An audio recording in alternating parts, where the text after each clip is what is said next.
হারাম। কোন পশুর মাংস খাওয়া জায়েজ কিন্তু বিক্রি করা হারাম? বলুন।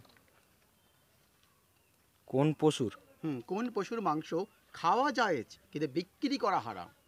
আপনি ভাবুন, বলুন। মনে আসছে না? আপনার মনে পড়েছে? হরিণ? না, আচ্ছা, জানা আপনি নেই। বলছেন হরিণ, তাই তো? এটাই আমার জানা। আচ্ছা, আপনি?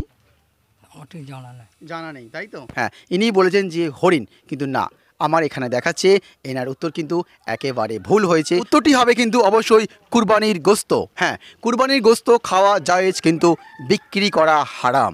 ঠিক আছে, এখন মনে আসছে? আসছে, কিন্তু প্রশ্নটা একটু উল্টো টাইপের হয়ে গেছে। উল্টো টাইপে কেন বলুন? আপনার প্রশ্নটা ছিল পশুর ওপরে, কোন বিষয় নিয়ে আপনি এটা প্রশ্নটা করলেন? তারপর এইটা আপনি বলেছেন যে কোন পশুর মাংস খাওয়া হারাম, এটা প্রশ্নটা ছিল, কিন্তু কোরবানি না না, আমি খাওয়া হারাম বলিনি তো, আমি যে কোন পশুর মাংস খাওয়া জায়েজ কিন্তু বিক্রি করা হারাম। হ্যাঁ, বলুন। হারাম। হ্যাঁ, ঠিক আছে, এটা